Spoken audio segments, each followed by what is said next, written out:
Hello, അപ്പോൾ ഇന്നത്തെ ഉച്ചയ്ക്കലത്തെ കറി ഒന്ന് കാണാം. അപ്പോൾ കൊഞ്ചുതീയലാണെന്ന്. അതിനുവേണ്ടി നമ്മൾ ഇരുമ്പ് ചീനിച്ചട്ടിയാണ് എടുത്തിരിക്കുന്നത്. ഇരുമ്പ് ചീനിച്ചട്ടി നമ്മളിങ്ങനെ തേങ്ങ വറക്കുമ്പോഴത്തേക്ക് നല്ലൊരു മണമാണ്. തേങ്ങയൊക്കെ മൂത്ത് വരുമ്പോൾ അതുപോലെ പെട്ടെന്ന് മൂത്തും കിട്ടും. പിന്നെ ഒരു സ്വതയും ഒരു ഡാർക്ക് കളറും കൂടെ കിട്ടും.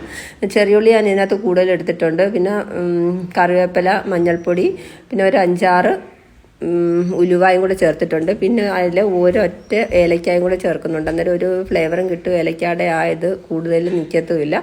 പിന്നെ തേങ്ങ എല്ലാം മൂത്ത് വന്നപ്പോഴത്തേക്കും മുളക് പൊടി, മഞ്ഞൾപ്പൊടി, കുറച്ച് പെരുന്നീരപ്പൊടി ഇത്രയും ചേർത്തിട്ടുണ്ട്. അതെല്ലാം മൂത്ത് വന്നിട്ടുണ്ട്.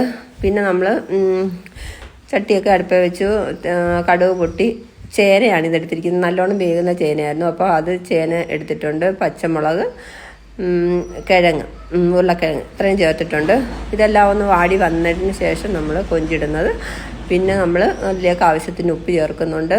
പിന്നെ ഈ ചെറിയ ഉള്ളി ഇച്ചിരി കൂടുതൽ എടുത്തിട്ടുണ്ട്. പക്ഷേ മഞ്ഞൾപ്പൊടിയും ചേർക്കുന്നുണ്ട്. പക്ഷേ ആദ്യം ഞാൻ ലാസ്റ്റേ ചേർക്കുന്നുള്ളൂ. കാര്യം പെട്ടെന്നല്ലേ അതങ്ങ് വാടിപ്പോവും. അതുകൊണ്ട് ഇതെല്ലാം ഒരു ഇച്ചിരി ഒന്ന് വഴണ്ട് വന്നതിന് ശേഷം പിന്നെ നമ്മൾ തേങ്ങ എല്ലാം മരപ്പെല്ലാം അരച്ചെടുത്തിട്ടുണ്ട്. ഇതെല്ലാം എണ്ണ തെളിഞ്ഞ് നല്ലോണം അരിഞ്ഞ് വന്നിട്ടുണ്ട്. പിന്നെ ഒരു ശകലം പിഴുപുളിയും കൂടെ ചേർക്കുന്നുണ്ട്. തക്കാളി ചേർക്കുന്നുണ്ട്. എന്നാലും ഒരു ശകലം പുളിയും കൂടെ ചേർക്കുവാണെങ്കിൽ ആ തീയലിനൊക്കെ കറക്റ്റ് ടേസ്റ്റ് വരത്തുള്ളൂ. പിന്നെ നമ്മൾ ലാസ്റ്റിലാണ് ഇത് ചേർക്കുന്നത്, ചെറിയ ഉള്ളി ചേർക്കുന്നത്. കുറച്ച് കൂടുതൽ എടുത്തിട്ടുണ്ട്. അതും കൂടെ ചേർത്ത് പിന്നെ ലാസ്റ്റ് അതിൻ്റെ അരപ്പെല്ലാം കൂടെ ചേർത്ത് വെച്ച് പിന്നെ ഒരു ലാസ്റ്റിലെ ഒരു പകുതി വേവ് കഴിയുമ്പോഴത്തേക്കാണ് തക്കാളി ചേർക്കുന്നത്.